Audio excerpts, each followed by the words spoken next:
Hey. What up, folks? What up, folks? What up, folks? Um, Look at your phones, folks. Let's see who's coming in. I'm going to give people a couple of seconds to begin to come in.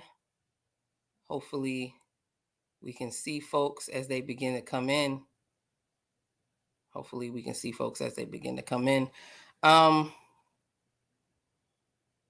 I'm looking. Tell me if y'all see us live on all platforms. You see us? All right. Welcome back to Honestly Speaking. I see we got some folks in here. Tap in, folks. Put something in the comments. Please give this a thumbs up. Welcome back to Honestly Speaking. As per usual, how are you doing? Hopefully you have a community that you're pouring into and one that is pouring into you. We had a whole different show plan. What's up, King? What's up, King? Folks who are on the panel, if you look in the on the I want to say right side of your screen, it'll say chat and then comments. It'll have like two columns. You can actually look at the comments that people are putting, and it'll have the where they coming from. So what's going on, King? He said, "What's up, panel?" Hey folks, please remember, share this, hit thumbs up, subscribe if you haven't already. I see we had some folks coming in. Like I said, we had a whole different show. We're in the second aspect of our season, and we had some things that we were going to talk about, but given a lot of things that's going on, we were just like, nah, let's talk about this stuff. So before I go any further, I'm going to introduce today's co-host. Our brother Coach Jay is out and about. He may pop on, Jay. He may come through in the middle of a ride or something. He's always about taking care of his business, being responsible, being that dude. So yeah, how about let's talk to our special new possible like consistent co-host, my brother G. My brother G. What's going on, folks? How's everybody? That's right. Hey. Um, Crystal Clear up next. How are you doing, everyone? That's right. And last but definitely not least, the man, the myth, the legend, the Coco King himself. Hey, good evening, ladies and gents. I'm happy to be here. All right. So what we're gonna do actually right now is we're gonna I'm trying to see if I'm able to pull up some people's comments. Only the people, for whatever reason, right now that are on YouTube, their comments are the only comments that's showing. But I know we have more than YouTube folks on here, so yeah, come through. It's showing that we definitely are live right now. So please comment. We will be reading whatever it is you're saying. Also, so for the folks on Facebook, where we see what you're saying as well. Now, with that having been said, it's a lot going on, right? So we've been talking about cancel culture. Uh, Rajiv and myself are in the mental health profession. It is a time of mental health awareness in this nation. Yeah, we both know and have lost people to suicide, and we all know individuals who are impacted by mental health. And so we're going to talk about that as well. And this is a conversation that I really was thinking I want to have an in-house conversation with Black folk, because there's a lot going on. You got people um, protesting in the street all over the country, and even not even in the country, actually all over the world, and especially in Australia about forced jab mandates.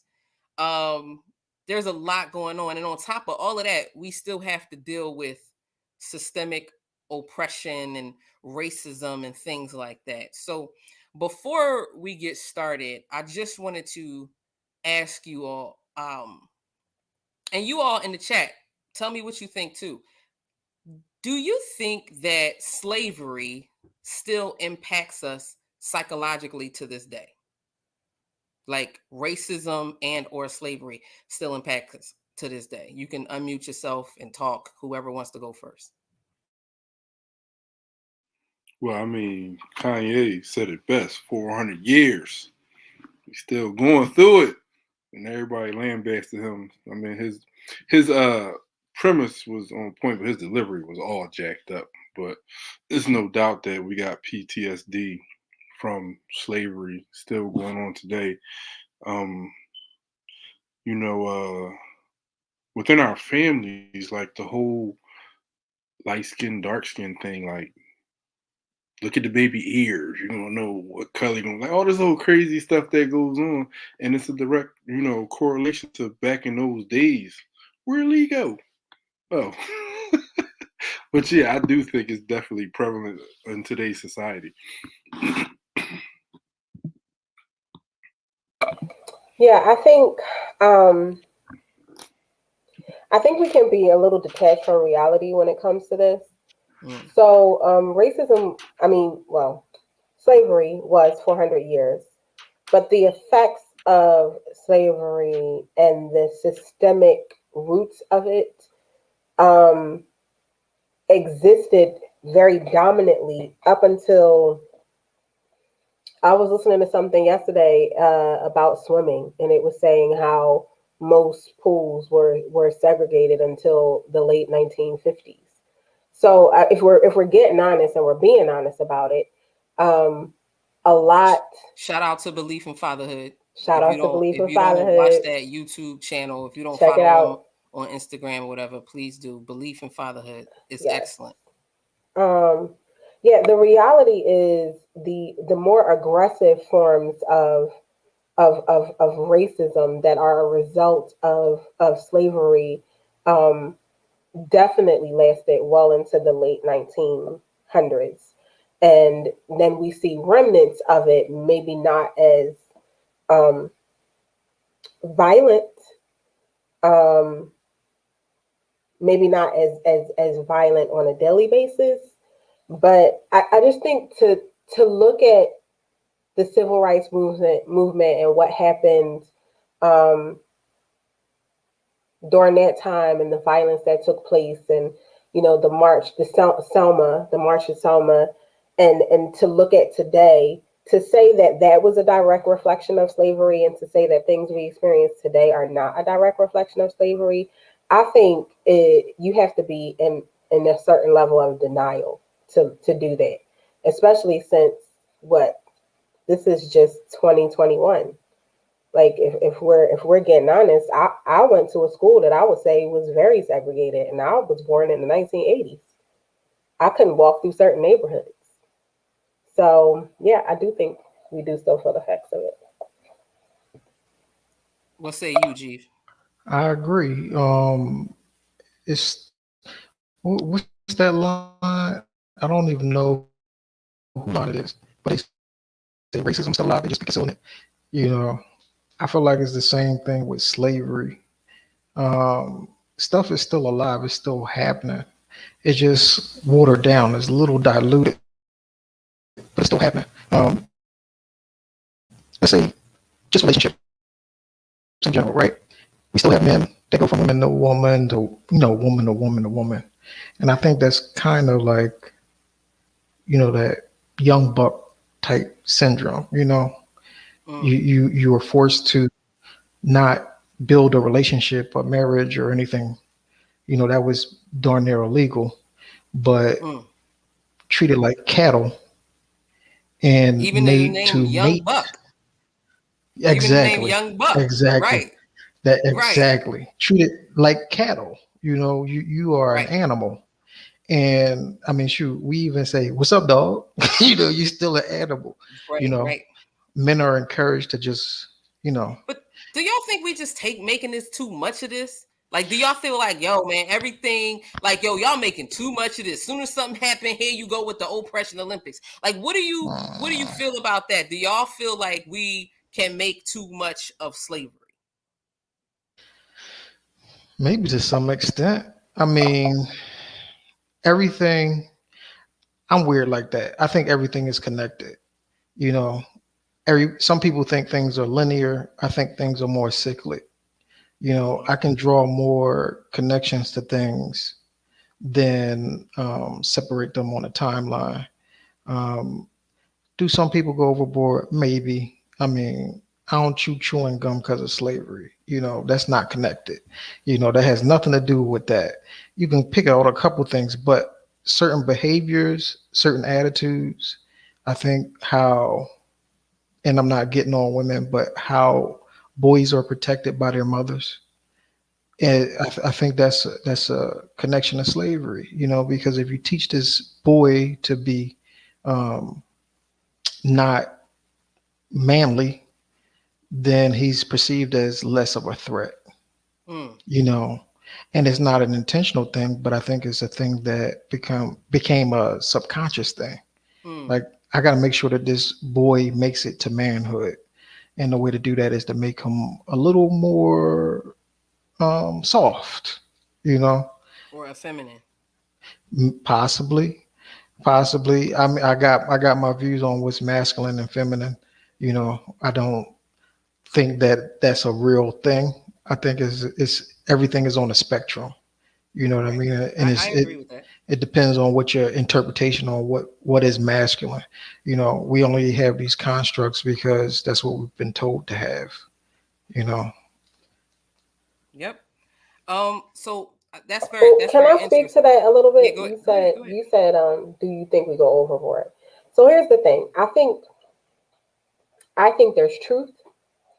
There's our interpretation of truth, and then there is like something in between. So I know for a fact, after watching some videos in the last few years, that there are still currently in certain parts of the United States of America people who are living as sharecroppers Mm, because because that's what their parents did, that's what they know, and they've continued in it. Um, you can YouTube it. Anyone who would like to look it up, just YouTube sharecroppers current day and see what comes up. So that is a direct reflection of of slavery. So that's like fact. It's true. It is current reality. You can't argue with that. mm. Then you have effects like systemic racism, which some are facts, and then I think sometimes it's what What we do you do. mean by systemic racism? And I'm saying this because I want us to continuously talk about what the thing is, Yep. because sometimes, like when Marcus spoke about PTSD, and I'm like, well, what could that mean?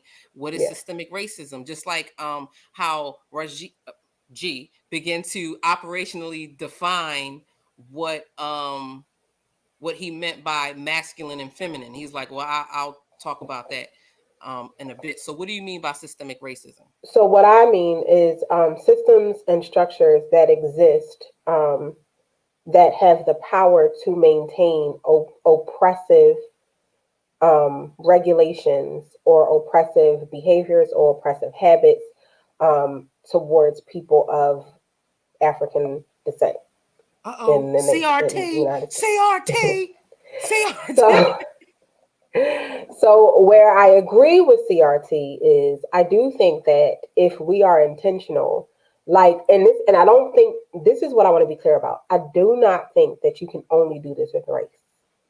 I do think you can do it with race, but I don't think you can only do it with race. Mm, The same way, if we look at our family history, right? I can trace my family history back to whatever ancestor I trace it back to. And I could possibly see behavioral habits and behavioral patterns that have been passed down from generation to generation. But it doesn't change the fact that even if I don't see those things, that particular individual is still a part of my lineage. mm. And they still had those particular habits and they still had those particular behaviors. Excellent. So I don't necessarily think that everything is racism. However, I do think that we can be intentional about looking to see how race has affected everything. Gotcha. So it's not that everything is racism, it's just let's look at how race has affected everything. Right. So okay, I agree with that. And so I see that Keen put, but what about boys with no father? I'm going to say that in response to systemic racism, I think that has a lot to do with what's going on. And today we're talking about the intersection. If you remember, before we introduced certain vocabulary words on Honestly Speaking, nuance is understanding the slight changes in sound, word, or meaning. And the other one was intersection, where things overlap at certain points. So that's not to be confused with intersectionality, which is where racism and sexism intersect, coined by Dr. Kimberly Crenshaw. I'm saying that there is an intersection of responsibility and also owning your pain, right? So when we talk about systemic racism, two things can be true. We say that all the time here. Multiple things can be true. So does systemic racism exist? Yes. Does that mean that we don't have a responsibility? No. Quite the opposite. We have an even greater responsibility as a result. And so just going back to what the original question was, how are Black folks impacted by slavery or racism? I'm seeing that Marcus said PTSD. Now, really quick, that stands for post traumatic stress disorder. Dr. Joy DeGroy actually coined the term PTSS, post traumatic slave syndrome. And it even affects us on an epigenetic level. And I'm not trying to throw a bunch of heavy stuff out there, but it's very important for us to know that when we say epigenetic, it means that it affects your DNA and how your children's children will think. Like, remember when the crack epidemic happened and people were using crack cocaine, and they said you can actually still see the effects of crack cocaine on the grandchildren of the people who used, not just on them. So it's even on that particular level. I think it's important for us to talk about as well. So when we talk about that, I asked, like, how did we get by, right? So one of the ways that we started thinking about, like, we got by, we were very resilient people. God, grace was upon us, even though it was some hellacious things. Side note, really quick, put some respect on our ancestors' name. You know how I hear young people say, we are not our ancestors. We will do da da da da da da da da. Or they quote that foolish quote by Killmonger in Black Panther, like, bury me at the sea where my ancestors chose to jump ship. Rather, no, Killmonger, those wasn't your ancestors that jumped ship. Your ancestors was literally the ones that survived, endured torture, bared this nation on their back, came and made pacts with different ethnic groups of people that were also oppressed, so that you can fix your lips to say what you said about them, as if that's not the ones that did it. Same thing All right, happened. can I interrupt for a second? Honestly, I agree with you, but I agree that he polarized his ancestors in Right. that statement, because I do think that his ancestors were the ones who didn't make it, but they're also the ones who made it. Right. That we were both. Yes. Right. But I'm saying, no, his literal ancestors, like, he wouldn't even, if the people that died, he didn't come from them. He came from the ones who survived. So I meant it quite literally, although they were still related to him too. So that technically, you're right. That was both. Good evening, Charissa. As soon as I figure out how to do moderation on this thing, I don't know how to make people moderators. So Charissa, as soon as I figure out, you're gonna be one of the moderators for sure. Good evening. So what I was saying is, put some respect on our ancestors' name. That's the first thing. And understand that what goes through our veins is not just their triumph, but also their trauma. And it affects us in a particular way, just like with Rajiv. Sorry, G, I keep saying your government out here, but just like just like what G said, on a level where we actually talk down to one another as a form of protection. We've been taught those things, and it is conditioning. However, that does not negate us of our responsibility. So what has gotten us through? Our ability to tell stories. We are a storytelling people. Our ability to tell stories, as well as our ability to be creative, which leads me to what we're going to talk about for the most part, right? Black people go through some stuff. And as a result of the stuff Black people go through, we have tale of two creatives. Let's call them that. Tale of two creatives. On one hand, we have Meek Mill. And on the other hand, we have Dave Chappelle. Now, for those of you who do not know, just for copyright reasons, I'm not going to share anything that Dave Chappelle said or what have you. But I'm going to ask the panel and even you in the chat, what do you think about what Dave Chappelle said in his comedy show? I just want to get feedback from people. And for those of you who may not know, Dave Chappelle is he's under fire from a number of different outlets on social media and within the media period for attacking trans individuals. He's made jokes that people said were transphobic, and he, as well as homophobic, as well as hating women and other things. So he's under fire for that. And Dave Chappelle said, nah, I'm actually just pushing back to what's come at me. And he's trying to expose the hypocrisy in the entertainment industry by making some of the jokes that he made. With that having been said, what do y'all think about Dave Chappelle's special? And tell me what y'all think in the comments also. Anybody can go first. Crystal had her hand up. Go ahead. You still muted, love. Unmute yourself. You have been unmuted. Now unmute yourself. I just have one thing to say.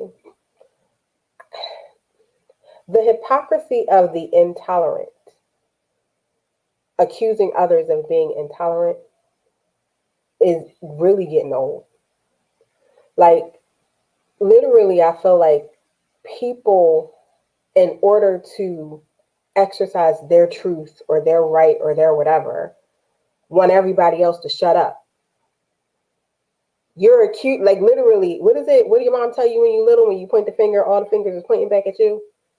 Now, I'm not saying that being disrespectful is okay. I'm not saying that, and I'm not saying that he was disrespectful, but I'm not saying being disrespectful is okay. I'm not saying being violent is okay. I'm not saying being a cyber bully or a bully in any way is okay. But I feel like those who are crying victim have become the bully in an effort to not be the victim. And it's just getting a little ridiculous. Lee, you have been unmuted. Unmute yourself and join the chat.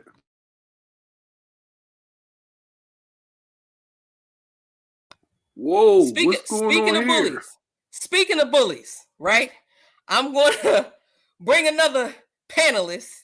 Our dear good brother, also often special guest host, Jack Drummond. I asked him to come over on earlier, and I didn't realize I didn't send him the link until he wasn't here, and I was like, "What happened?" So, thank you. Regina Mason says, "Food for thought, indeed." Folks. So, just to bring you up to speed, Jack, we were talking about if Dave Chappelle went over the top, what are our thoughts overall on it? And Crystal just said that she feels like people are often hypocritical, that the individuals who claim to be victims can then become the victimizer. So does anybody else want to talk about their point on how did you feel about Dave Chappelle? Did you feel like it was good? Did you feel like it was popping? Did you feel like, nah, it was too much? What did you feel?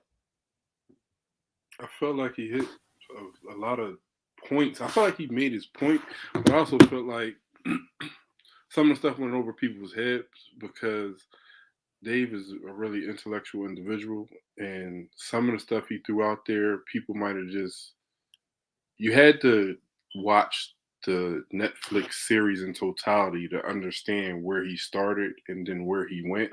So there were things that he, referenced to that he said in his first special that he brought back full circle with this special.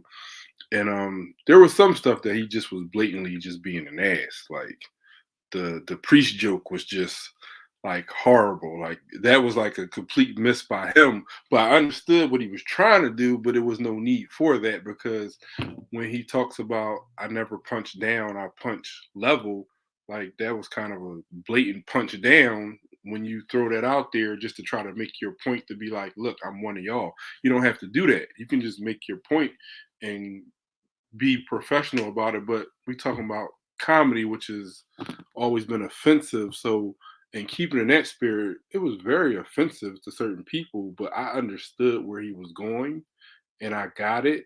But and I don't think he can't be canceled. Like it's weird that the backlash of people are calling for Netflix to cancel him when they already gave him his money up front. So it's weird how we always want to stand and protest about something and we don't know the intricacies of the situation. That's why he did what he did. He got paid. In order for Netflix to feel like they didn't, get duped, they got to let that run to recoup their money. So the whole canceling of Dave Chappelle via pulling his Netflix specials just aren't going to happen. But it's a good conversation piece, which I think is what he was trying to do anyway. He was trying to start the conversation moving a certain direction, but man, he did some vicious stuff to get the conversation rolling. And I laughed at some stuff. I'm not gonna lie and say like, yeah, I was sitting there heartbroken. Some of the stuff was really funny, but some of the stuff was like, bro, you ain't have to say that. Like, whoa. Can Anyone I else want to go? go? Yeah, yeah, you can go. Go, Okay, go. cool, cool. I kind of agree with some of the stuff that you said, but I look at it like this: comedy is that thing Wait, that G, allows you. you're breaking. Is this Yo, G? You're can you breaking hear up a me? bit. Yeah, yeah. Keep it there Okay. because it keeps going in and out. All Yeah. right. All right. That's better.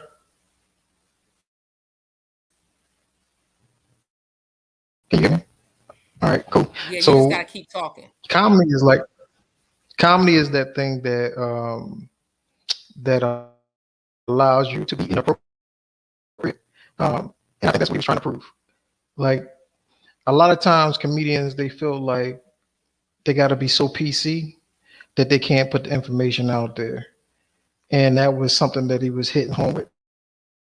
Like overall, like we want to get this conversation started. We can't have a conversation about racism because nobody talks about race. You can't have a conversation about transgender or anything else because nobody talks about it.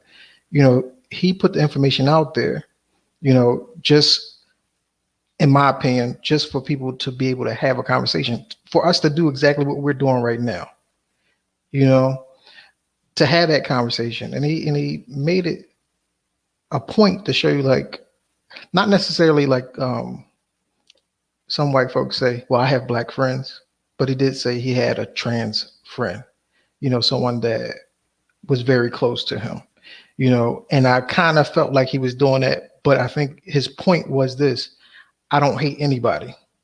I don't hate anybody. A lot of people think that I hate people. It's not about that. It's like, let's have this conversation. Um, and he made another interesting point about it's some racism within that community. He kept hitting on that note. I felt like he was hitting on that note. So it's some things that people have to talk about on all different levels within that community and all communities within a whole. And I think that's what he was trying to do. I don't think he was trying to hurt anybody, but sometimes, like he said, sometimes the truth hurts.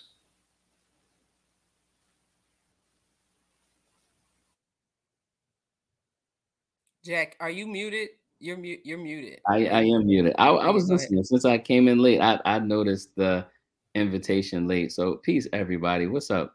I just I'm usually a spectator when y'all talk, and I love listening. Sometimes I'll argue with you on, when you all are on camera and, whatever. But I'm just yeah, I'm glad to be here. So I don't really have much of an opinion because I don't really know what everyone else stated, but I know that you and I had talked briefly about it, and in some ways, I think I came in on the tail end of what Crystal was talking about regarding like people becoming what they hate sometimes, or I don't even know if that's where she was going with it. But long story bearable. I mean, I enjoyed it personally. I thought it was funny. You know, many parts were more provocative than others, but I thought it was funny. And I think I think overall it was he made many statements that did require additional conversation as far as I'm concerned. Some things were offensive, some things were um, defamatory, derogatory, and it wasn't forced on anyone to watch it, right? So that's one thing, right? I mean, it's kind of like it wasn't a part of curriculum, like people in their own volition, right? Turned on Netflix, clicked it on, and probably heard someone else, make mention of it and that sort of thing, and then whatever. So it wasn't forced. That's one thing. Secondly, you already know in a sense that he's a provocateur. He's not a dummy. He's very smart. So his comedy is very smart, and his comedy is sometimes offensive. And I'm not saying that excuses any of the like particular like the defamatory statements. I mean, we still need to be held accountable for the things that we say and that we put out, in the world and the universe, the things that come out of our mouths. And also, we have to consider artistic license, if that's even a thing. I mean, I know that's colloquial language. It's not like a thing, it's not legal. But I think artistic license is sometimes necessary to help people understand the abstract, what you call fact or what you might see as your version of truth. And I'm not getting into the whole truth conversation. I know Liana's this is one of her favorite conversations. But anyway, what it does, I think this artistic license thing, this phenomenon, what it does for me is it allows people to see things in different ways. And I think that that's what he exercised in the special. I don't remember specific lines, from the special, but I know that there were quite a few. And, you know, I, I don't know. I thought it was funny overall. And there were some things to kind of just think a little more deeply about. And, I didn't take offense when I came on and you started talking about bullying. I'm not a bully. I'm certainly a provocateur in many ways, and a logophile, so I certainly enjoy picking apart this language that is not ours. But, I just wanted you to know that I didn't take offense, and I'm still smiling. I'm Thank, glad. thank I'm you. glad I'm not canceled. Thank you. So, I'm sorry, um, I have a question. wait, really quick. To Jack's point, Regina Mason said, as you were saying it, she one of her comments was, um, maybe he's doing this to open our minds. To your point and to Raji's point, to get us to talk about certain things. Crystal, what were you going to say? So I don't know a lot about Dave Chappelle. I actually, to be honest, I don't watch him because I don't like his like the way he talks sometimes. But what's interesting to me is I haven't heard anything like this regarding his comedy ever before. Has there ever been anything? Have people ever responded like this? Because I know I don't particularly watch his comedy because I just don't care for it. I don't care for his language. I don't care for how he says things. So I'm just wondering, like now it's a big deal because of the content he chose to speak about. But say somebody like me who chose not to watch him before because I didn't particularly care for what he was saying or how he was saying what he was saying or whatever the case may be. I felt like it was too aggressive or too vulgar. I chose not to watch it, but I don't think because I chose not to watch it, he shouldn't have the freedom to exercise his artistic talent for those who will value and appreciate it. I think we don't do a good job of what's the word I'm looking for? I don't know. Like, we don't do a good job. I'm sorry, we don't do a good job of identifying what is really like bad and like toxic versus what is just I don't like that, I don't agree with that. Hey, Like we as a people have to learn how to get along and be with each other and disagree on the what is it, the negotiables? This is it, the negotiables? Disagree on the negotiables and be clear about what the non-negotiables are. I didn't get the impression. I didn't watch this special because I don't watch him. But from the little bit that I did see, I didn't get the impression that he was encouraging violence. I didn't get the impression that he was encouraging anything. Um, I guess societally, I don't know, the society of offensive or violent. I just didn't get the impression that this man was going to start a revolution of of violence towards people of the LGBTQ plus community. Much different than when the people storm the Capitol or other groups of people that are able to put whatever they want on TV. I don't see nobody protesting porn. I don't see nobody protesting kids being objectified online. Everybody, oh, that's our rights. Okay, well, if you got your rights, the man got his right to say what he want to say in his comedy special. That's his business. all right, because that's his business. Let me just say this. Before, did anybody else want to respond to that? Because I didn't say how I felt about it just yet. Anybody can. I just wanted to say a couple of things. I love when Crystal talks. I just wanted to say that for one. And I really feel honored to be among, this melanated intelligentsia. But anyway, and one thing that I thought that was very interesting to me was this whole concept of rape that he talked about in the comedy when he mentioned that he was raped. And I think he used the word rape. He kind of glared across it, right? I couldn't tell if he was like being genuine or if he was like being dishonest or what. I didn't know. But I also think that that's a testament to, melanin enriched men who get raped, right? And who develop, right? Because that's not a story that is really, and I'm not trying to like push the card and say that, we should laser focus on that sort of thing. But I think that was very interesting how he just brought that out in his comedy, right? And it also, to me, just had me thinking about, a lot of this dissension that's being brought up around, the LGBTQAI population and community, right?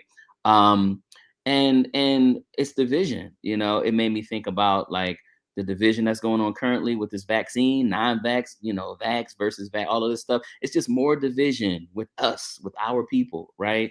And it made me think about those sorts of things. And with the whole, back to the rape conversation, if you mention something like that, I think it's a very sensitive topic for me for many reasons, and it is also a very sensitive topic for folks who are melanated. And the reason why I say that is because it's not often that you hear that conversation really being unpacked in our families, even still.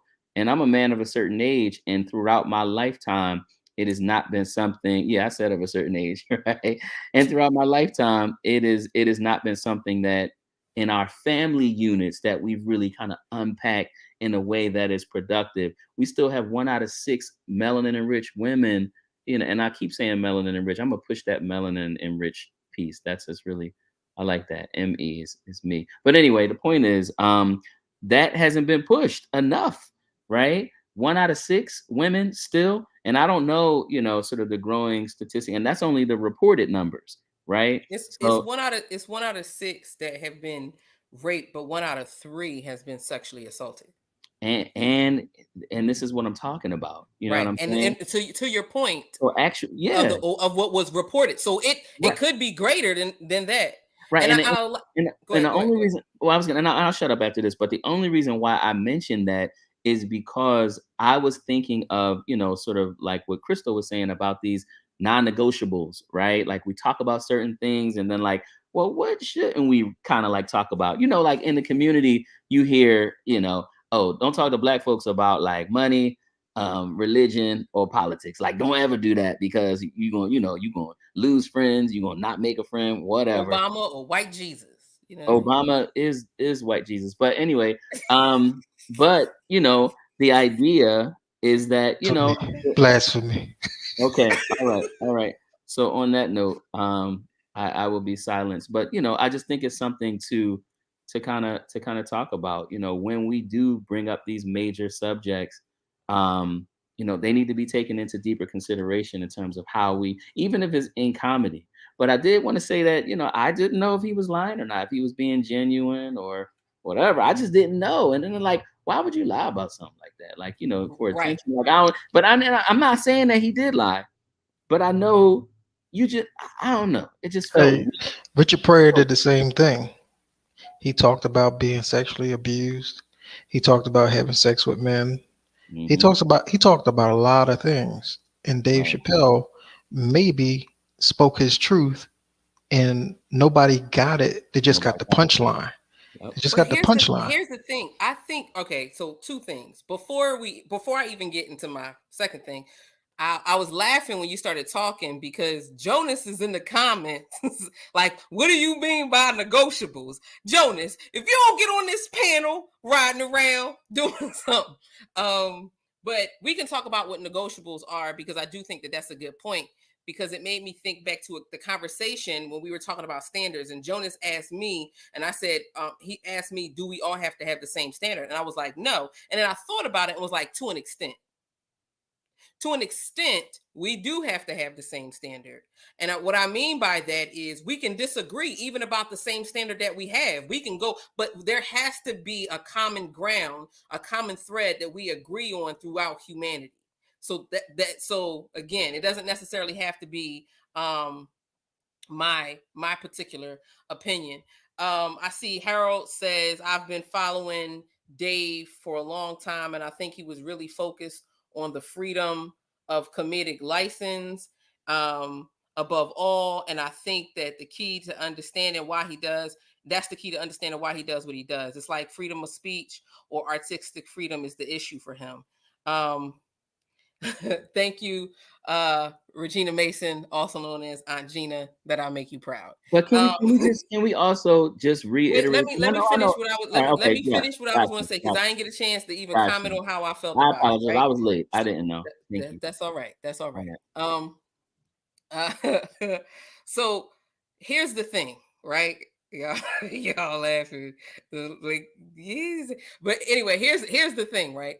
For me, I felt like it was amazing. And amazing in every sense. I felt like it was amazingly hilarious. It was amazingly cringy. It was amazingly offensive. It was amazingly brilliant. And at the same time, it was amazingly below what his talent level could get. That I expected from him as somebody who's watched Dave Chappelle. So to answer Crystal's question, Crystal, you asked, has he done this in the past? Yes, which is why for me, I felt like it was more of the same. But knowing Dave Chappelle, it's never more of the same. He is the king of the callback. He will call back to jokes that he said in the first actual episode. So that way, if you don't have a context, you can still laugh. But for those who do have a context, you're like, oh, he brought that up. You know what I mean? Like, he's like that. For me, okay, on the positive side, the things that I felt like that were good, I felt like it is good for artists to push an envelope. I just feel like it is irresponsible on how you push the envelope. And I felt like the way in which he was saying certain jokes, they weren't funny. The way in which he said certain jokes, I don't think that a man joking about liking being raped and peeing in the face of a priest, it like, I don't think that that's funny. I think that's something that people who are survivors, to me as a therapist, I was just like, is he trying to what everybody else's point was, is he trying to expose his truth? And then from a comedic perspective, from Rajiv, I'm like, is he trying to say everything that have gotten people canceled before in order to get some claps so that he can keep the envelope open, saying nothing should be beyond the pale of reach for comedians? And if that's the case, I believe there is a way to do that. And it, for me, he just didn't succeed in the way that he particularly approached that. I think that his talking about the hypocrisy of outrage and how it's often manufactured outrage, and how people don't talk about what goes on when it comes to Black folk, but they'll talk about what goes on within the LGBTQIA plus community, right? And I think he spoke about that even amongst that particular community, to Jack's point, there is a lot of division, and not just division, but I also think it's distinctions. Just like with any community, we can have distinctives. That doesn't mean that there's division. And though multiple things can be true, we can have distinctives as well as being divided. Like, for instance, there's a lot of denominations. That doesn't mean that the bride of Christ is divided. However, there is a lot of division in the church too. Like, you can be a denomination and still not be divided, or you can have both. It doesn't have to be either or. Remember, multiple things can be true. And then lastly, I do think that some of his jokes were deliberately offensive, and I think that he deliberately offended people because he wanted to. At the end of it, sometimes we do want to do this. Like, look, it's not always highbrow, ultra intellectual stuff. Sometimes I want to be like, yeah, bleep your mom, dummy. Like, you know, that's what we want to do sometimes. So why not just be honest about, like, yeah, and I felt like that. Like when he made the joke about, like, when he made the joke about the baby and how the baby killed somebody, and but that was acceptable. And I felt like this is what I mean by it was irresponsible. He didn't tell the whole, he didn't put it in context. The baby killed somebody in self-defense. That's different than saying that you are trying to attack somebody or whatever. It's just making it seem like he shot somebody. But when he said bleeping, and what the baby said was dead wrong. What the baby said was dead wrong. And he could have been, for those who like, here's the hypocrisy that Crystal was talking about. For those who like to live their truth, the baby was just speaking his truth. But just because it's your truth, don't mean you're not accountable to what it is that you're saying. And I'm going to end on this note. The piece that really kind of frustrates me is I don't think that Dave even got how, to me, when he started talking about the LGBT plus community and like how it exposed his hypocrisy, because he has this famous joke where he says the F word, FAG word, you know, the offensive word to Black folk, and I mean to gay folk, and then he got called on it, and they said, David, you can't say the F word, and he was like, but I say the N word all the time, you know. And they was just like, yeah, but David, you're not gay. And he was like, well, I'm not an N-word either. And people were like, I'm like, yeah, but David, you self-proclaim to be a part of, you call yourself that. So for you to say I'm not that, then why you call yourself that? Are you joking when you say that? And even more, the thing that bothers me is you are not a part of the community that bears the brunt of that particular slur. The Black community or the gay community? No, not the Black community. Oh. The LGBT plus community. If you have not, he's not. He says that that's not him, right? So he's not in that community. He doesn't bear the brunt of that word. So if you don't bear the brunt of that word, you should not be throwing that word around. That is irresponsible. I'm telling you, as somebody that's Black people say the N-word all the time. I say it sometimes. I know it's not a great word. So if you don't bear the brunt of that word, don't throw that word around, else you might have a conversation with somebody in their hands. I don't understand what's hard for him to get that. And just because we disrespect ourselves, yes, it doesn't give everybody the right to disrespect us. But if we disrespect ourselves, other people are automatically not going to respect us. And I think that that's what he may have missed. He's like, you know, you can call yourself that. You can be whatever you want. You can be a porch monkey. However, you just can't talk about them. But I could talk about me. Yeah, because you choose to be a self-identified N-word. So because you choose to do that, go ahead, be great, but you can't do that to them. And I think that that's what's missed. And it makes people feel like, I can't say this. No, you can't. Just like they can't say the N-word, or they can. They just gonna have to catch these hands. That's it. Those hands. So a lot. You said a lot. I certainly love hearing what you had to say, but I don't agree with some of the points. I mean, I think that I don't remember everything specifically. I wanted to make the point that Dave Chappelle is an excellent sort of keeper of the oral tradition, right? The fact that his stories are phenomenal as far as I'm concerned. The use of his words, his language, I think is phenomenal, and I think what he does is challenges people. When you talk about the N word, I have my own feelings, beliefs on that. I say it sometimes, I don't say it sometimes. Do I think that it is a powerful word? Yes. Do I think that it can be used in a derogatory way? Yes. Do I think that it can be used in an empowering and uplifting way? Yes. Right. So it's an all-inclusive sort of thing there. And do I think that certain people shouldn't say it? Sure. Do I think that certain people have the right or should say it? And then when we talk about rights, that's a different thing. But anyway, I think that I wanted to get back to the point that this whole artistic license thing is, people sometimes don't realize that that's not a sort of a thing.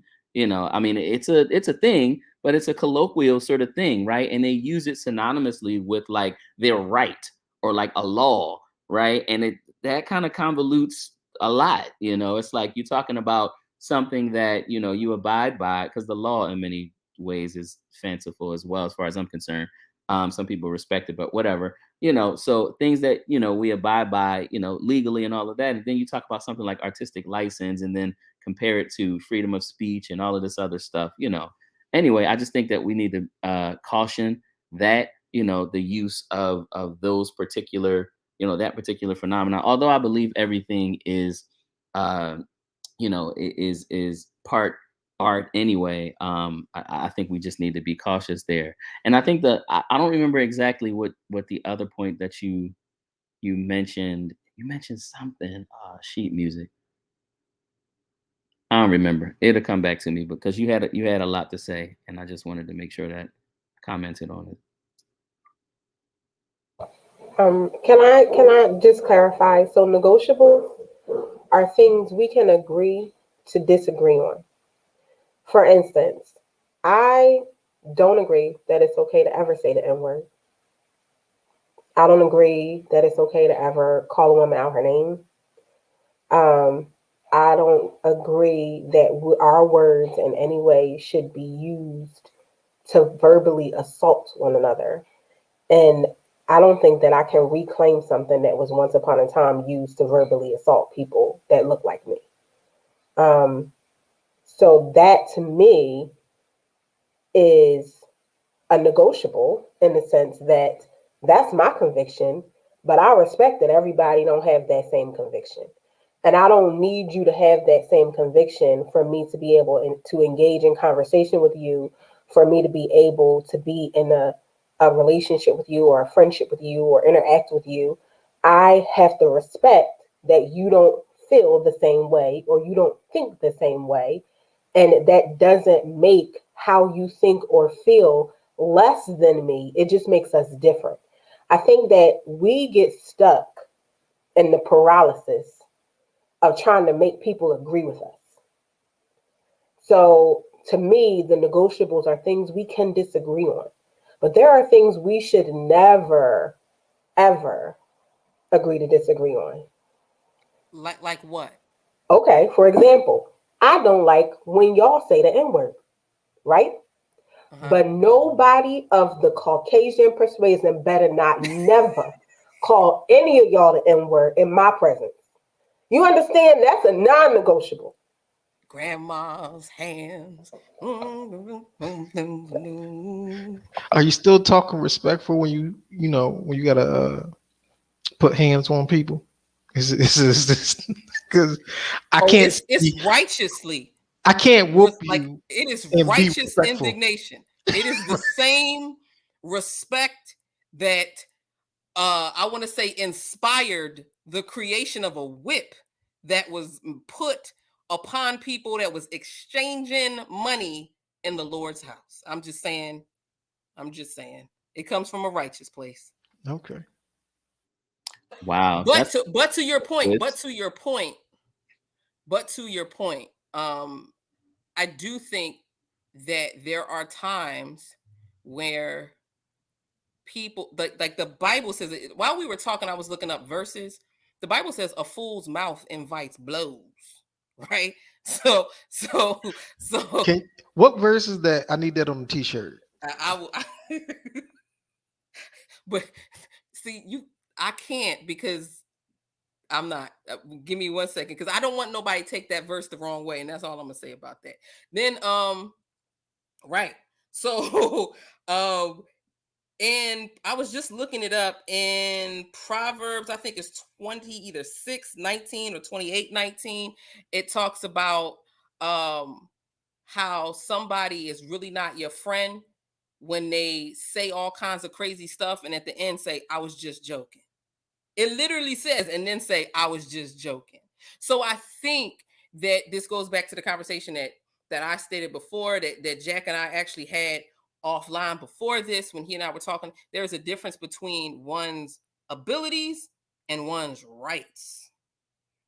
There's a difference between one's abilities and one's rights, and we conflate those. And I think, going back to Crystal's original point, we actually become very hypocritical when we say, I should have the right to say whatever, but you shouldn't have the right to say this. If we agree to Crystal's point that we all should not have the right to say whatever, we have the ability to say whatever. Ability and right are not the same thing. I have the ability to yell bomb on a plane, and they're going to have the right to, they're going to tell me I have the right to remain silent. Anything I use or say will be used in the court against me if I do so. I'm saying there is a responsibility to our words. I'm saying us as people who have been storytellers, who have been innovators, who have been given a particular anointing in a particular way, have had the ability to steward our words. I believe that and this is, I'm segueing, but I believe that we have a malevolent enemy. And I'm not saying we as Black people, I'm saying we as humanity. And when it comes to certain things that have gotten us through, Black folk have the ability to speak and sing with a certain, we call it a moan. There's an O to it. Our words have the ability to do certain, everybody's people does. I'm not saying that theirs don't. I'm talking about specifically with us though. We have the ability to build us up, unlike no other people can build us up. When we use those words to tear us down, it, in my opinion, it does just as much damage, if not more, than when other people try to tear us down as well. So although we have the ability, that does not mean we have the right. Right? And I do think that we can try to do something in the right way and just do it the wrong way. Right? We can be good intended, but just the wrong approach. And speaking of which, Meek Mill's album cover, right? Go ahead, Jack. No, I was and just then, and then segue to Meek Mill's album cover. Go yeah, ahead. no, perfect. No, I'll shut up after this. I'm gonna say this every time I talk, because I will. But you know, that is what's detrimental in a sense. Like really kind of talking about, like, so for instance, and this is not in a front. You know, I'm not saying anything against Crystal, and I don't know why Crystal is just so present right now for me. But I think that quite often, like earlier in the conversation, you mentioned that you have not really seen Dave Chappelle's body of work, but you saw a piece of it and there was some judgment or evaluative sort of statements about him and you just disagree with him, right? And I don't really know where you were going. Maybe you said some things earlier or whatever.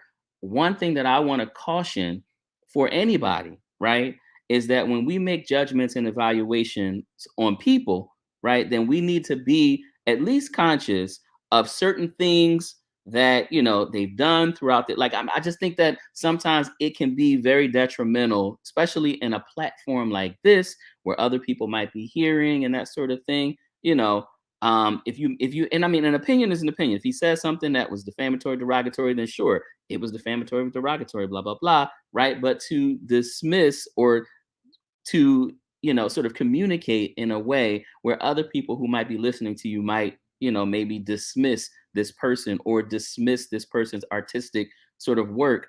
I think we need to just kind of be cautious about that. And I think it speaks to the point of just being an artist as well. Like, I'm an artist, right? And I'm an artist, and the point of being is for me, right, being an artist. I'm going to go back to this whole artistic sort of license. For me as an artist, what I do with other people's art, I play the strings, I play violin. When I listen to someone who is playing, if it's something that I don't necessarily like by default, I'm like, oh, they trash or whatever, right? For me, what I've learned to do over the years is really give people an opportunity to really express and really understand what message they're giving and where they're coming from with their art. Now, I'm not saying this for Dave Chappelle or whatever. And then again, I guess again, I am saying that. But for me as an artist, that's what I do. And I always try to check why I don't like something. Like, what is it? Folks talked about their convictions and that sort of thing. Like, why am I so convicted about this N word? Right?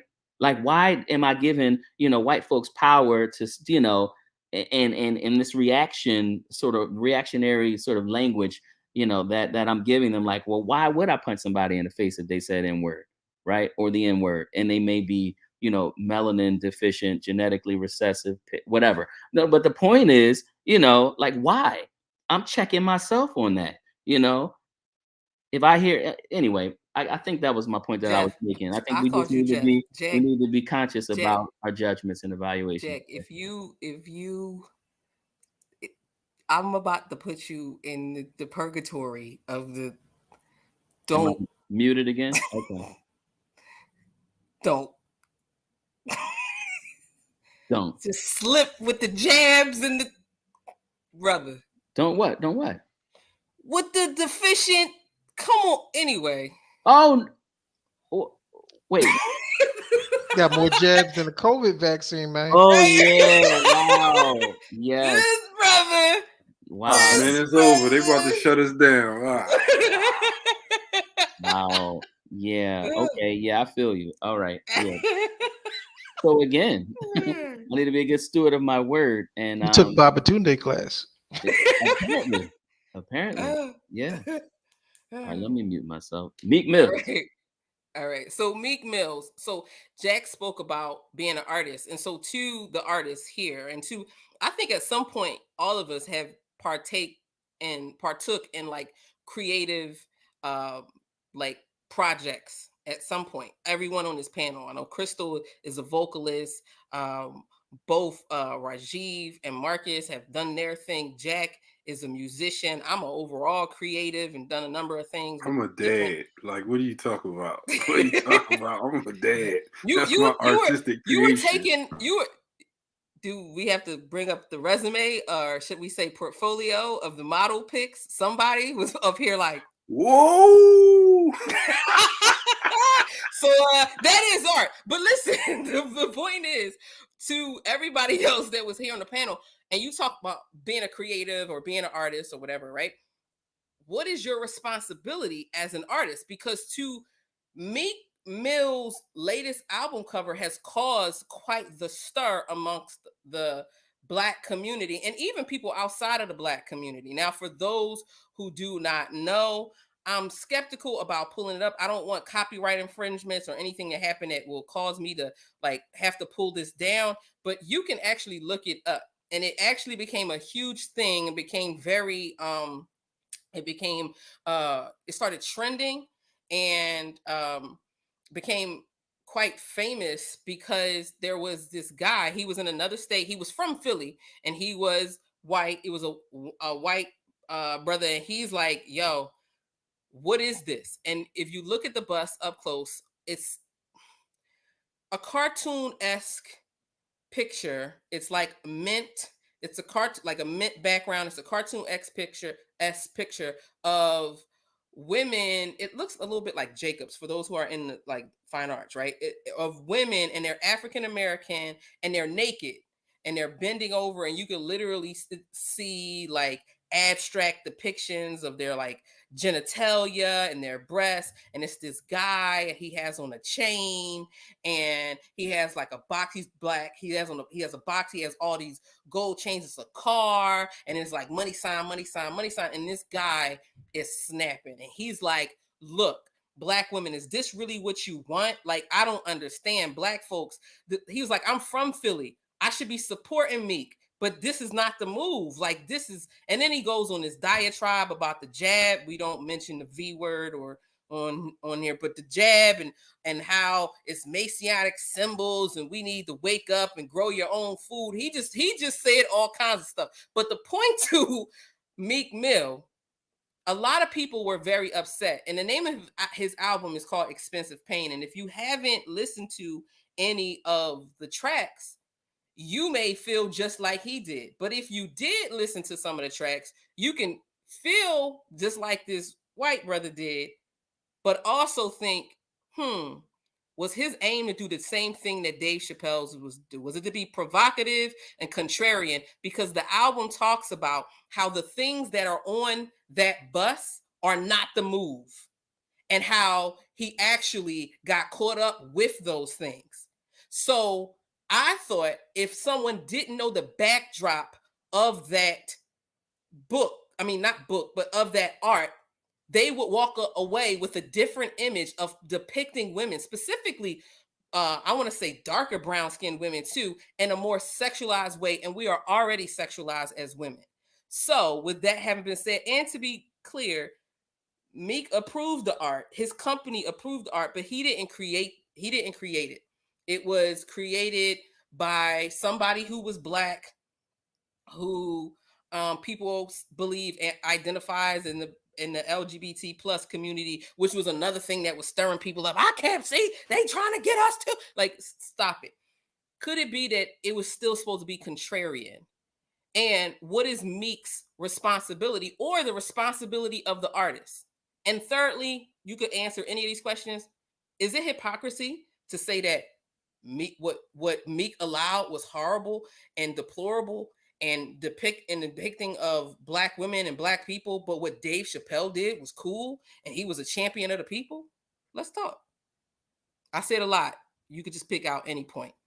I want to hear specifically from before Jack or Crystal say something. I want to hear from Marcus or G. No problem. Psych. You got an unmuting spirit. I'm about to really put you. That's funny. But I look at it like this: art is art, right? We all been to the art museum. We've seen statues. People are naked, right? As a child, they was just naked people. You know, when you become an adult, you can appreciate it for what it is, which is art. You know, I think a lot of times you got to take responsibility for what your children see and explain it. This is a possible interpretation, but still give them the freedom to make their own as they But this develop. was on a bus, G. I, What I, what if I seen the bus. The bus literally went past me, and I was like, "What is that?" I was like, "What?" But it so looked do like you think that you have a responsibility as an artist? Like, you spoke about a museum. So I'm just for a question. You right, spoke about a museum. You take your kid to the museum. right. This is like, remember Erica Badu in Window Seat when she ran out in real life to where Jay gotta get a lean. Do And I? it was like She's beautiful. How could I Absolutely, not? we remember that. I was like, oh my gosh. People were grabbing their babies. One of Like, the anyway, greatest moments in artistic history. see this. All Hail right. to the Black Queen. so but to that point, to people who were there with their children, to people Right. who were there with their, even, I don't care about you, not say I shouldn't care about your spouse, but to people Yeah. who were there with their children and things like that, like, how do you you just forced this family to unpack something that could have actually triggered their trauma. So, like, that's what is the responsibility of the artist then? Because I Dave think Chappelle, to that's Jack's point, you have to go in, look at it. right. You have, like, you choose to engage in this. This is something that's being forced upon your eyes to look. You don't necessarily get to choose always what crosses your visual path. Right. That's what I was about to say. Like Jack mentioned earlier, you have to go look for the Dave Chappelle thing, and so it's not forced upon you. This, while I get the expensive pain and the analogy and how the art ties into the music, it's fine for the album cover. Like you can't, like again, you can't force the album cover into someone's face. But for the promo tour and for it to be on the bus, that's kind of where you got to look into what your responsibility is and what your, if you're trying to change the narrative and teach the younger people that that's not the move. Many oftentimes they're not going to get that from just seeing that bus. They're gonna say, "Oh, that's Meek Bus. That's the album." Like, and they're gonna think that's the move because he's got it on the bus, versus something else. And then you go look at the album, and then you open up the album cover, or you do the digital download, and then you see that, and then you listen to it. And then, like you said, it's forced upon somebody. So if I'm walking down the street with my 7-year-old and she go, "Dad, what's that?" Now I got to have a whole conversation that I wasn't ready to have right now.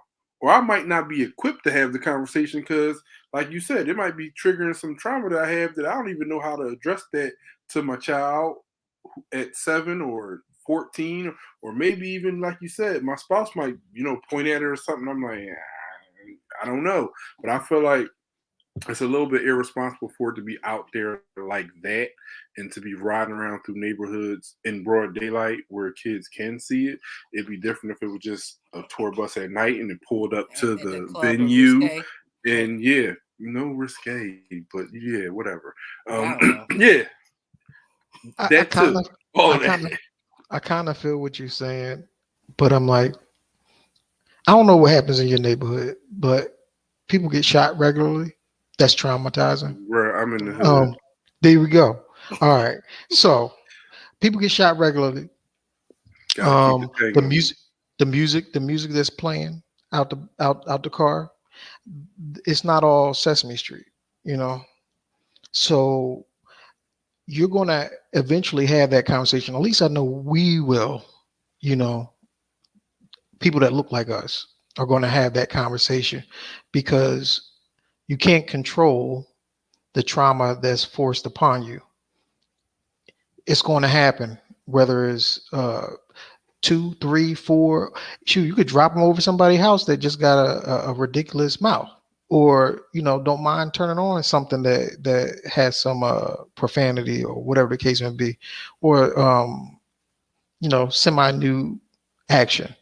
Let's not forget these kids got the internet and they got their own cell phones, so they seeing all kinds of things. My kids are being exposed to things that I didn't get exposed to until teenager, maybe early 20s. But So does that mean that we justify it. should?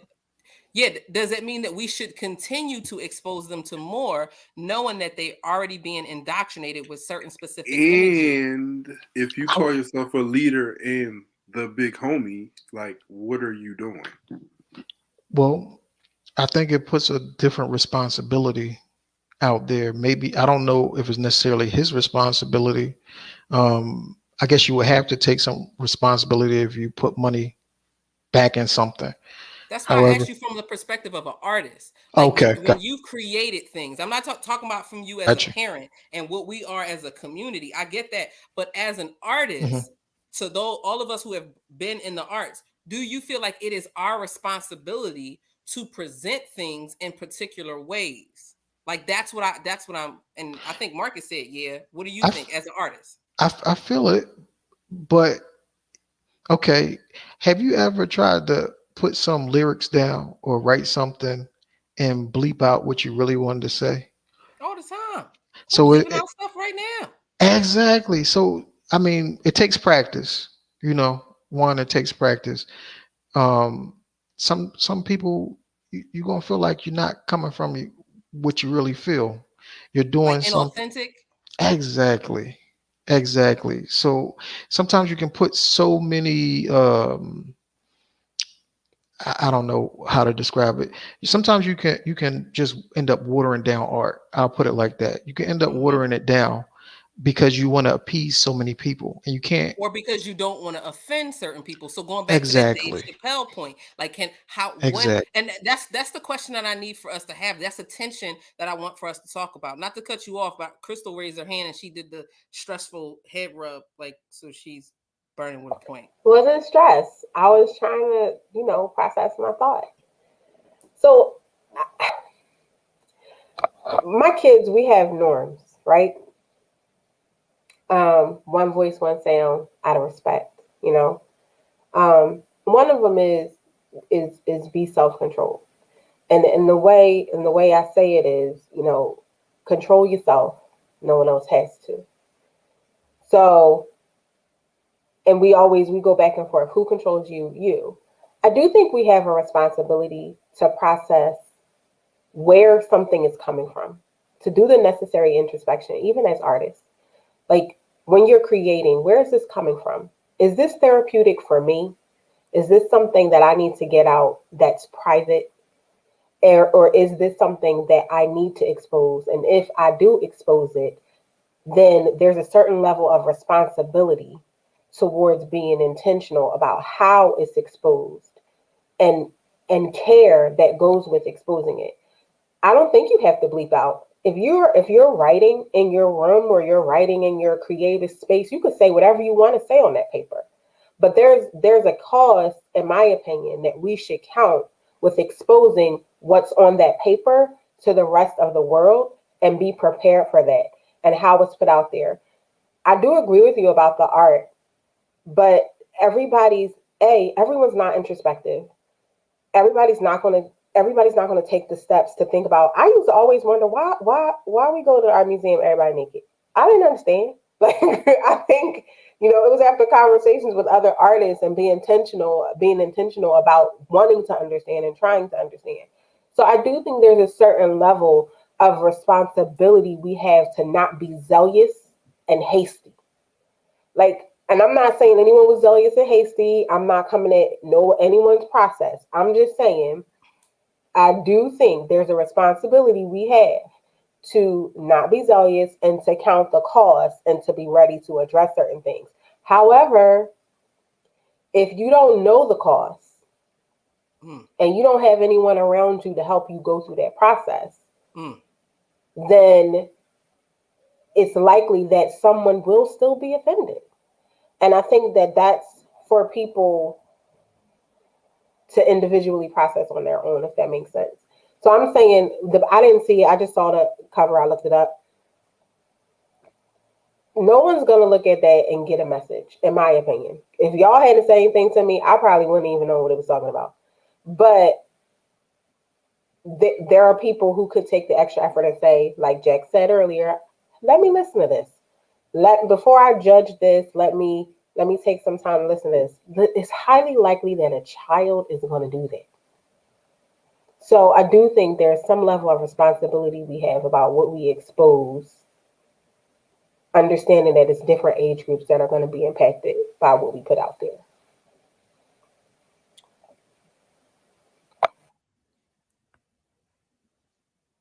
Um, respectfully. So I like what everybody had to say, and I'm in agreement. I guess my 1.5 cent is that I think that this album cover offers an opportunity for us to converse, to talk. And I mean, when we talk about art, I mean, I don't have a problem with the album cover. What I want my nieces to kind of be exposed to certain things that are on there.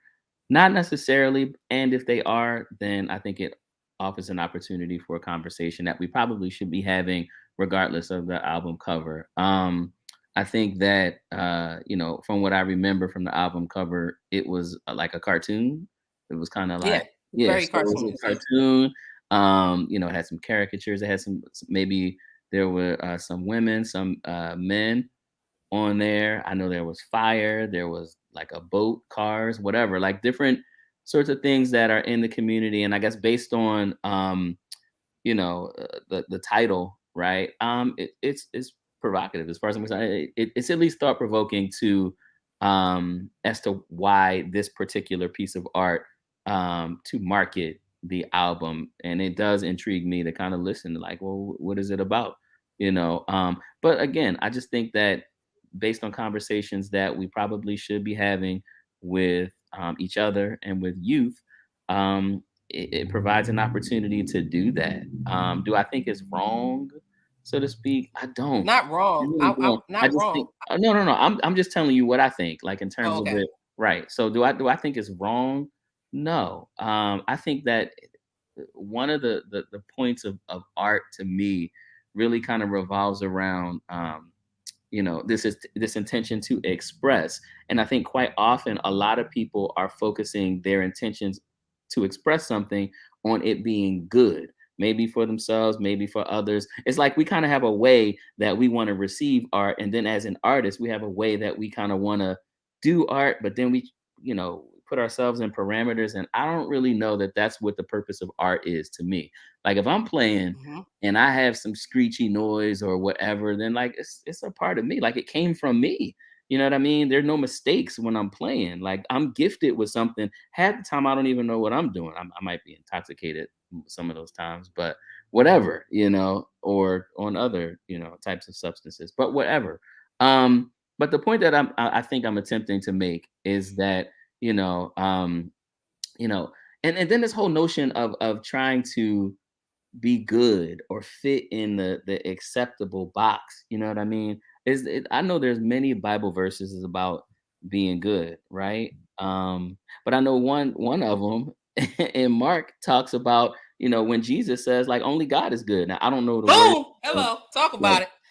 so forgive me, I don't know like the actual verse, all of that, but you know what I'm saying, like only God is good, right? I guess you know to kind of wrap things up, I like the art. I think it offers a perspective, and I think it gives us an opportunity to kind of talk to folks about it. Um, does it touch up on some things that we're all triggered? We're sort of not triggered, but we're all traumatized. Like everyone is. There's some level of trauma here, and I think that opposed to speaking about it from this deficits perspective where we're getting this is a problem and then we're going to like unpack the problem and everything will be fine. No, I think you also have to have that balance as well, and look at it, look at the strengths of what this could actually be. I think that many of the conversations that I have with youth, because I work with youth, right, or those who are more youthful than I am, but I think that doing that and staying up on many of these types of conversations or music, etc., it affords me the opportunity to communicate and really reach them in ways that I probably would not be able to do it as effectively if these things didn't exist. So I think that it's a good way to forward some conversation with some folks and really kind of be responsible again about the things that we see. Because not only should you be responsible for things that you listen to, right? Be responsible for some of the things that you see and like look at what those interpretations mean. When I was young, I used to change the genders of songs. Like if a woman was singing to a man, whatever, and then I'd be like, hey, she loves, or whatever. Like, we have our own ways that certain things impact us and touch us and move us and inspire us, right? And I think that this is one of those. This is just another thing that we can really be talking about with folks.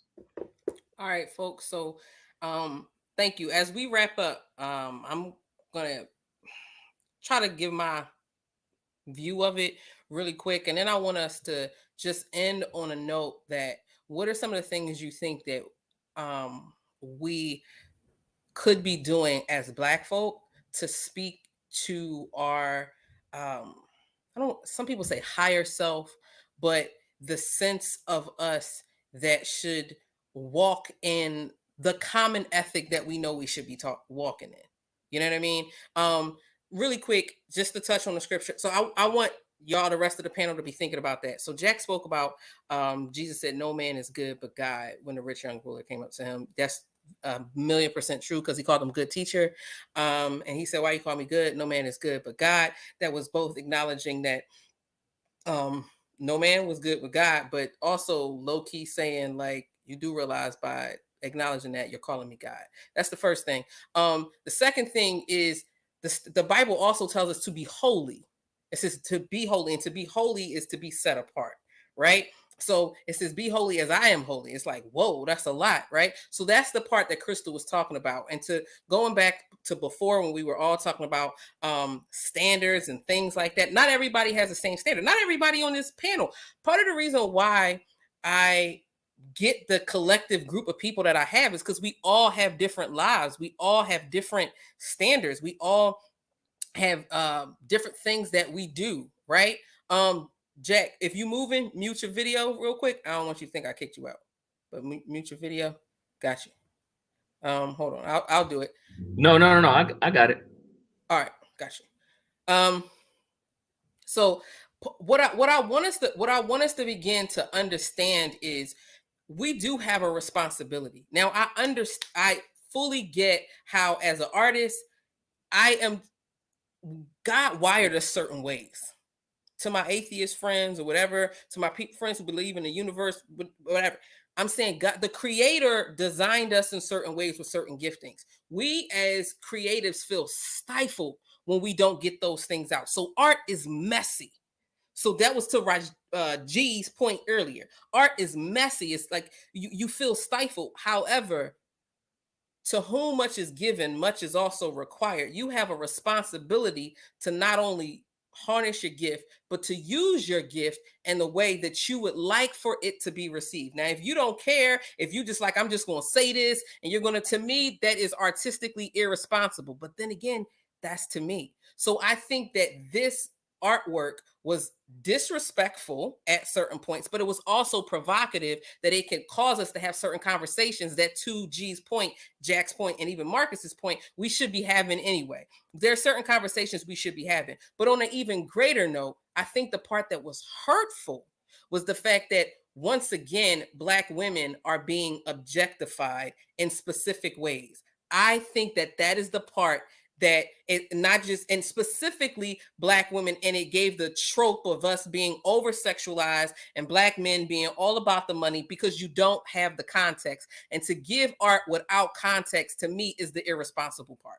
That's the thing that get it. So how do we frame all of this? Biblically speaking, you go book, chapter, verse, and context. That's how you know that you're not reading too much into something. You're not it's called eisegeting. That's putting your view on the thing, that you're properly exegeting, which is pulling out the things or the purpose of what is being said, right? So I think it's important for us to do that. And I'll answer the question that I asked. What do I think that we should be doing? We talked about accountability and responsibility. This touches on our trauma. This touches on Dave Chappelle. This touches on Meek Mill. We have to respect us. We have to have a standard for us. When I look throughout the industry, and I know that this is connected to our collective trauma and our ability to own certain words and be free and take back power and all of these things. And that process of getting free is never pretty. I'm saying the goal should be freedom. And what do I mean by freedom? The freedom to be the people that God created us to be.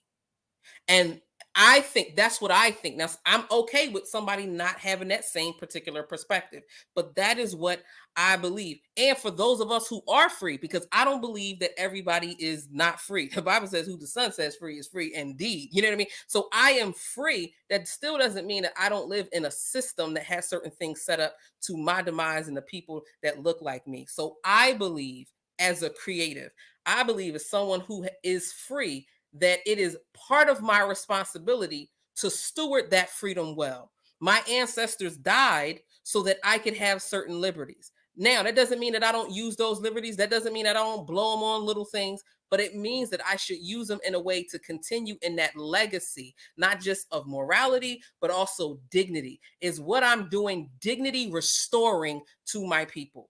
That is what I think. Now, and I'm okay with people thinking otherwise. I'm okay with people thinking differently. But to me, I believe that part of the reason why collectively we are the group of people that I see that we are the main group of people, not the only group of people, but the main group of people that argue about what level of disrespect we're going to have towards ourselves, I think is sad.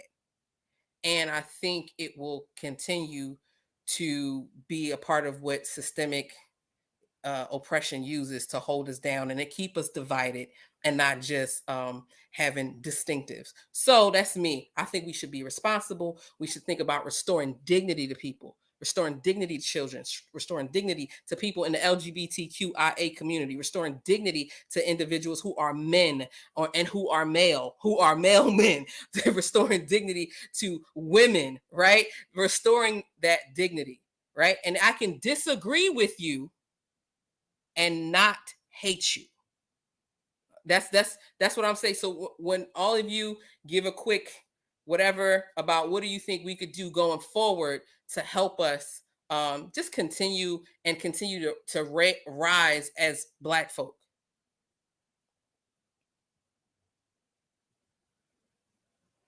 I think I made a point earlier about, and I love to hear when you speak to Lee. I think you just say a lot, and I'm urged to like, oh, I want to say something, right? Like this point, oh, and that point, and then you go to another point, right? And I agree with many of the things that you said.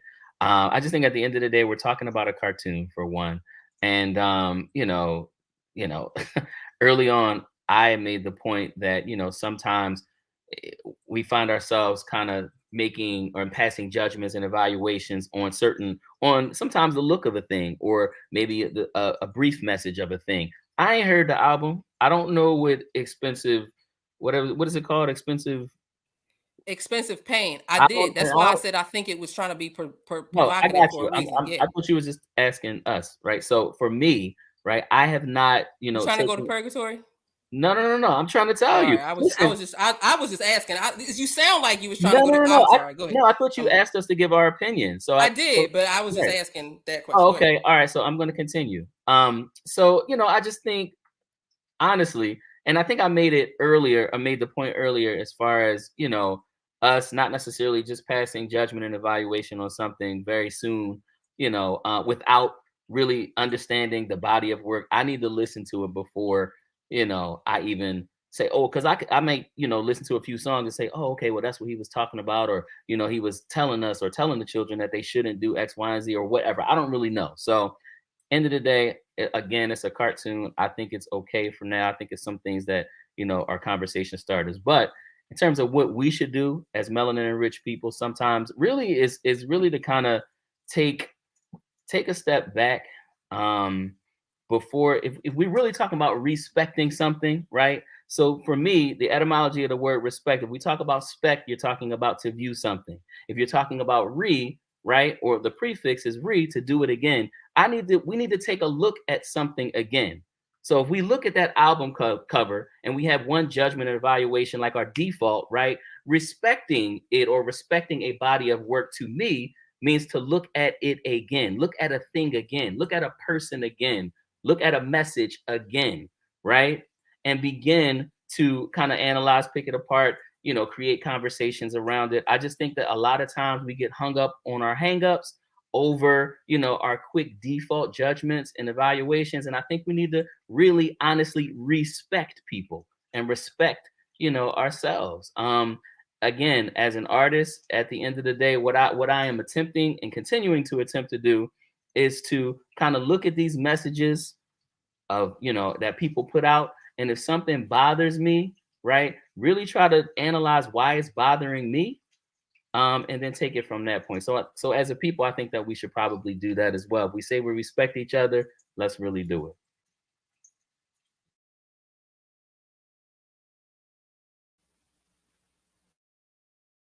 Okay, I'm gonna chime in. For those that don't know, I'm a big Matrix fan, right? And I look at it like this is all programming. We all caught in the Matrix, right? So it's one of my favorite scenes where Neo is in this apartment building, and the kids are trying to bend a spoon. He's trying to bend a spoon, and the kid schooled him and said, you know, it's not that you're trying to bend the spoon. You're trying to realize that there is no spoon, and I think that's the whole thing. It's all, if you know what the Matrix is about, it's all about program and breaking yourself out of the program, right?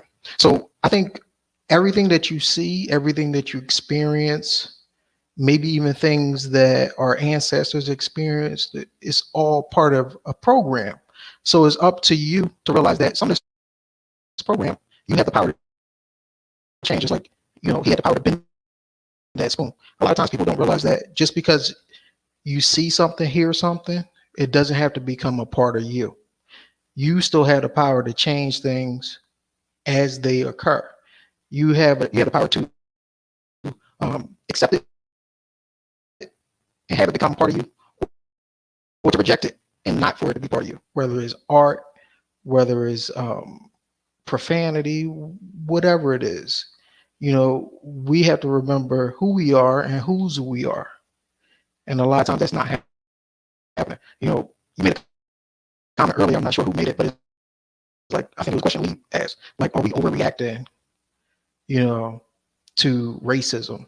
Sometimes I do feel like we're overreacting and everything is everybody else's fault. But we still got to remember that we got a responsibility and that we had the power to change how people are affecting us. Don't give away your power. That's what I think we have to do. Not give away our power, realize that we're powerful and we don't have to accept those things. Hmm.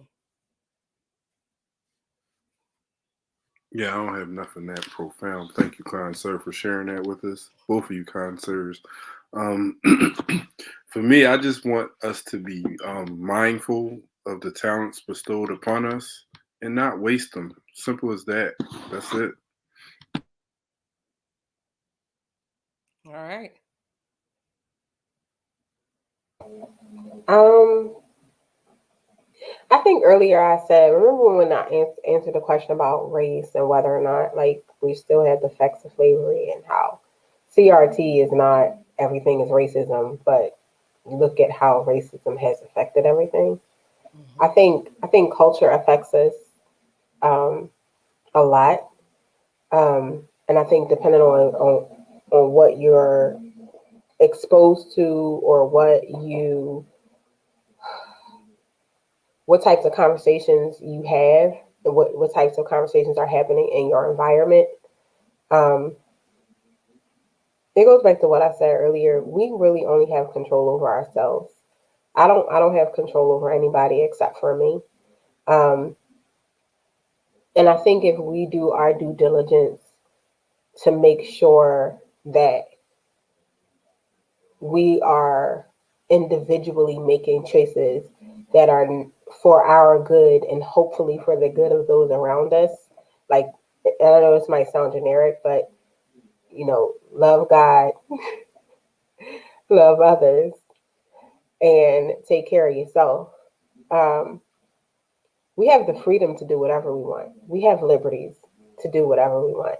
But if we operate in such a way that is not just about exercising your liberties or doing what makes you feel good and actually thinking about how the choices you make and the things you say and the decisions the things you choose affect other people, then I think we'll be okay. And, you know, if other people don't choose to live that way, then that's still their right to choose. And it's my right to decide how I'm going to respond to them. Right. All right, folks. With that having been said, I believe that just in summation from my point, I agree with everything everyone said. Be respectful, be restorative, make sure you're responsible. Also, be okay with being you, and be prepared as a parent. I think that I'm not a parent, and I think about how these things impact other people. So being selfless. Um, with that having been said, folks, as we always say, Thank you for coming. Don't forget, if you haven't done so already, if you're not a subscriber to Honestly Speaking, please subscribe. Please make sure you like. Please make sure you share. Hit me up in the comments. I see people have comments. Hit me up in comments if you feel like this was good. If I wanted you to talk more to this, whatever. But as we always say, never forget, love God, love your neighbor, and take care of yourself. Peace.